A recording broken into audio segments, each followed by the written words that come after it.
अस्सलामुअलैकुम प्यारे दोस्तों बाबरी मस्जिद की बद्दुआ ने तबाह कर दी इनकी जिंदगी। जी हाँ दोस्तों देश भर में अयोध्या नगरी में उत्तर प्रदेश जहाँ के सीएम योगी आदित्यनाथ हैं, राम मंदिर के उद्घाटन में पूरी जोरों शोर से तैयारी की जा रही है और जगह जगह पर मंदिरों को सजाया गया है। लेकिन दोस्तों ये मंदिर जहाँ बना है वहाँ पहले एक मस्जिद हुआ करती थी जिसका नाम है बाबरी मस्जिद। उस मस्जिद को शहीद करने के बाद राम मंदिर का निर्माण किया गया है। लेकिन दोस्तों राम मंदिर के निर्माण वाली जगह पर जो मस्जिद थी बाबरी मस्जिद, उस अल्लाह के घर को जिन लोगों ने तबाह किया, बर्बाद किया, क्या उनकी जिंदगी खुशहाली के साथ बीत पाई? और किसी तरह से अल्लाह के घर बाबरी मस्जिद की बद्दुआ ने कुछ बड़े बड़े लोगों को धरती पर ला दिया, उनकी जिंदगी को तहस नहस कर दिया। आज उन्हीं में से कुछ लोगों के बारे में आज की इस वीडियो में हम जानेंगे। प्यारे दोस्तों आप लोगों से एक छोटी सी गुजारिश है, आप लोग इस वीडियो को एंड तक जरूर देखें और चैनल पर पहली बार आए हैं तो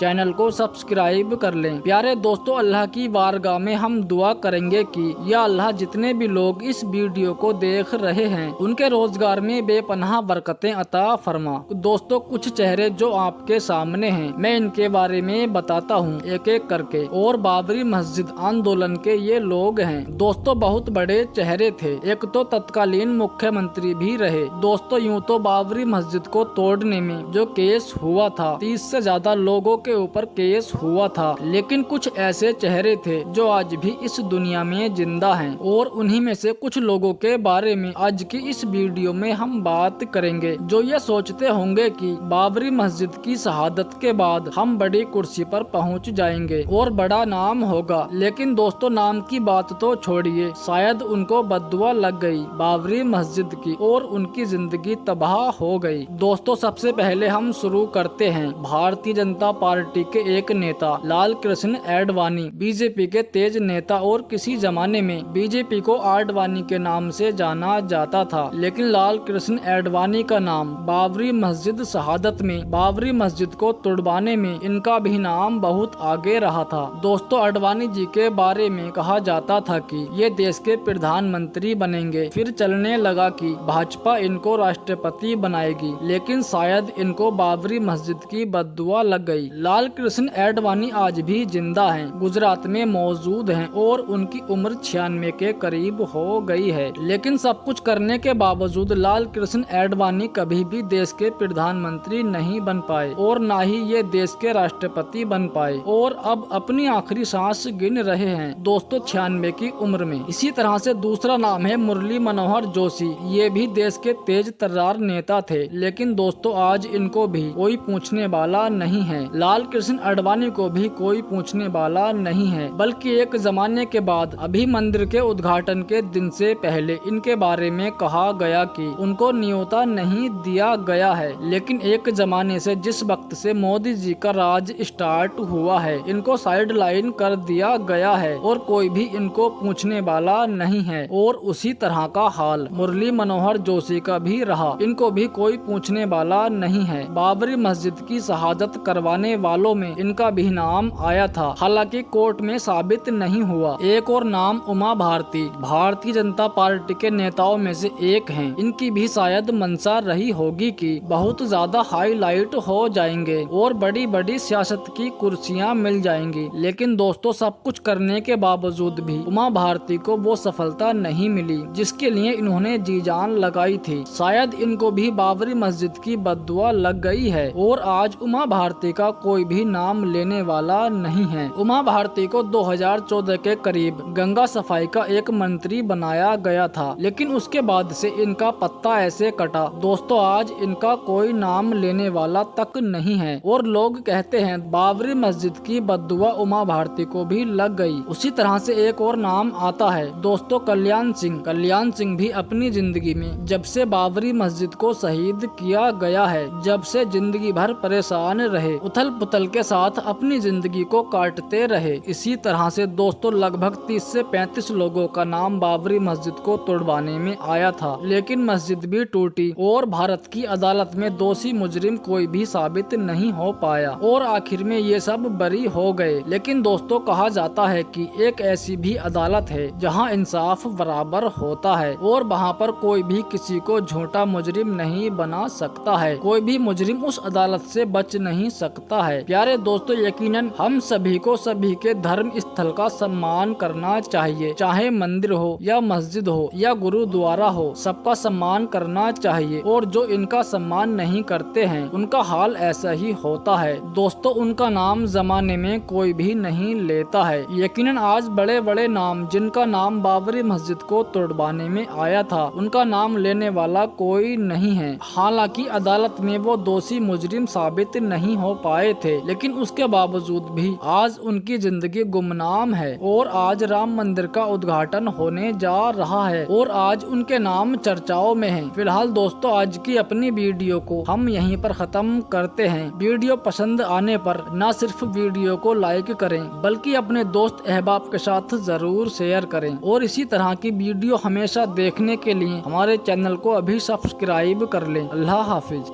अस्सलामुअलैकुम प्यारे दोस्तों, आज आप सभी के लिए बाबरी मस्जिद के हवाले से बाबरी मस्जिद का करिश्मा कह दीजिए या अल्लाह का एक बहुत बड़ा करिश्मा कह दीजिए कि जिसको सुनने के बाद यकीनन हर मुसलमान खुशी से झूमने वाला है। तो वो कौन सा करिश्मा सामने आया है कि जिसका जानना हर मुसलमान के लिए जरूरी है, और कौन कौन चाहता है कि बाबरी मस्जिद कयामत तक वहीं रहेगी, वो इस वीडियो को लाइक करके कमेंट में अल्लाह अकबर जरूर लिख दें। और चैनल पर पहली बार आए हैं तो चैनल को सब्सक्राइब कर लें। और इस वीडियो को पूरा देखना हर मुसलमान को जरूरी है। और इस बाबरी मस्जिद के करिश्मे की गवाही मेरे प्यारे मुसलमान भाइयों, मुसलमानों ने नहीं बल्कि गैर मुस्लिम भी इसकी गवाही दे रहे हैं। इसीलिए ये वीडियो बहुत ज्यादा खास है। मेरे प्यारे मुसलमान भाइयों, शुरुआत से हम आपको बताते हैं कि ये कैसे बनी, फिर क्या क्या हादसा पेश आए, इसी बीच में इसमें क्या क्या देखने को मिला। मेरे प्यारे मुसलमान भाइयों, आप सभी को बता दूं, बाबरी मस्जिद की जो तामीर हुई वो बाबर के द्वारा हुई। आप सभी को बता दूं, बाबरी मस्जिद की जो तामीर हुई वो सन 1527 में हुई थी। तो दोस्तों, लगातार 465 साल बाबरी मस्जिद लगातार अपनी जगह पर खड़ी रही, यकीनन बरकरार रही। लेकिन 1992 में कुछ राजनेता अपनी सीट को गर्म करना चाहते थे। उसी बुनियादी पर बाबरी मस्जिद को शहीद करवा दिया और जिसकी वजह से न जाने कितना बड़ा नुकसान देखने को मिला, ये हम सभी जानते हैं। यानी बड़े बड़े हादसात देखने को मिले कि जिसको देखकर यकीनन रूह कांप जाती है। मेरे प्यारे मुसलमान भाइयों, वो जो राजनेता थे उन्होंने अपनी सीट को गर्म करने के लिए बाबरी मस्जिद को शहीद करवा दिया, लेकिन इस गलती की वजह से न जाने कितने मासूम बच्चों की जानें चली गईं, जो बड़े ही अफसोस का मकाम है। मेरे प्यारे मुसलमान भाइयों, बाबरी मस्जिद के हवाले से अगर बात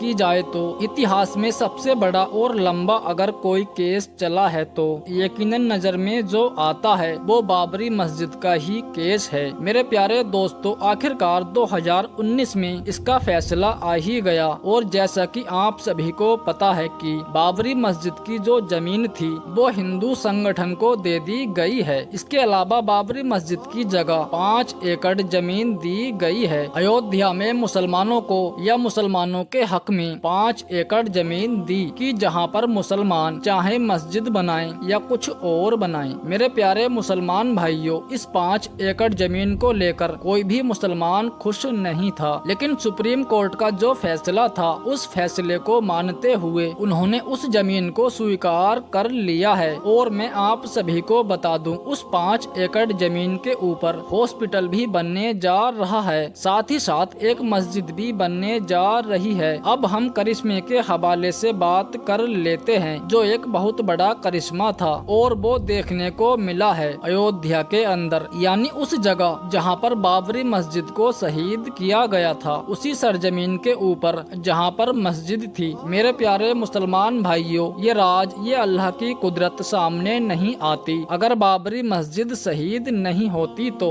जो मस्जिद लगातार 465 सालों से जिस जगह पर बाबरी मस्जिद खड़ी हुई थी वो जगह कोई मामूली जगह नहीं थी। यानी मेरे प्यारे दोस्तों, मस्जिद की जगह पर राम मंदिर बनाने के लिए उस जमीन की खुदाई की गई तो मेरे प्यारे दोस्तों 200 फीट गहराई में एक नदी सामने आई है। यानी बाबरी मस्जिद के अंदर कोई आधुनिक टेक्नोलॉजी का इस्तेमाल नहीं किया गया था और नीचे नदी होने के बावजूद, रेतीली जमीन होने के बावजूद उसके ऊपर लगातार 465 साल से बाबरी मस्जिद वहीं पर खड़ी थी। ये अल्लाह का एक बहुत बड़ा करिश्मा है। मेरे प्यारे मुसलमान भाइयों, जब राम मंदिर की तामीर के लिए उस सरजमीन की खुदाई की गई ताकि ज्यादा जमीन के नीचे पिलर डाल सकें, जिसकी वजह से राम मंदिर की जो बुनियाद हो वो मजबूत हो सके और जिससे राम मंदिर सालों साल खड़ा रह सके। लेकिन जब बाबरी मस्जिद के नीचे की खुदाई की गई तो मालूम ये हुआ कि इसके नीचे पिलर भी नहीं हो सकते हैं। यानी मेरे प्यारे दोस्तों, रेतीली जमीन होने की वजह से और नदी होने की वजह से अगर कोई पिलर खड़े किए जाएं तो वो धंस जाएंगे और आखिरकार उन लोगों को ये काम रोकना ही पड़ गया। ये बात मैं अपनी तरफ से बनाकर नहीं बता रहा हूँ। हो सकता है बहुत से लोग ये बात कहेंगे कि आपने कुछ प्रूफ नहीं दिखाया, तो मैं आप सभी को प्रूफ के नाम पर स्क्रीनशॉट दिखा रहा हूँ और बाकायदा अगर आप चाहें तो इस न्यूज चैनल के ऊपर जाकर भी सुन सकते हैं। मेरे प्यारे मुसलमान भाइयों, इस खबर को NDTV न्यूज चैनल के ऊपर भी चलाया गया था। इसके अलावा बहुत सी न्यूज चैनल के ऊपर भी चलाया गया है जिसके अंदर साफ तौर से ये बताया गया है कि ये चीज की राम मंदिर का काम रुक चुका है सिर्फ इस वजह से कि जहाँ पर बाबरी मस्जिद थी उसकी सरजमीन के नीचे नदी है, रेतीली जमीन है कि जिसकी वजह से पिलर खड़े नहीं हो पा रहे हैं। और मेरे प्यारे दोस्तों, ये बड़ी गंभीर समस्या आने के बाद वहाँ जितने भी लोग मौजूद थे, जितने भी इंजीनियर मौजूद थे, वो सभी के सभी दंग रह गए हैं और वो यकीनन परेशान होकर रह गए हैं, जिसकी वजह से उन्हें काम तक रोकना पड़ गया है। और मेरे प्यारे दोस्तों, दुनिया भर से कई बड़े बड़े इंजीनियर आ रहे हैं राम मंदिर की तामीर के लिए, लेकिन जब ये बड़ी समस्या सामने आई तो यकीनन हर कोई परेशान है कैसे जमीन के नीचे प्लेटें डाली जाएं कि जिसकी वजह से राम मंदिर की जो बुनियाद है वो मजबूत हो सके। मेरे प्यारे मुसलमान भाइयों, अल्लाह हर शय के ऊपर कादिर है और वो जो करता है वो यकीनन बेहतर ही करता है। मेरे प्यारे दोस्तों, सोचने वाली बात तो ये है अगर बाबरी मस्जिद शहीद ना होती तो क्या ये बात मालूम पड़ सकती थी जमीन के नीचे कोई नदी जारी है और बाबरी मस्जिद जिस जगह पर खड़ी है उसके नीचे नदी गुजर रही है।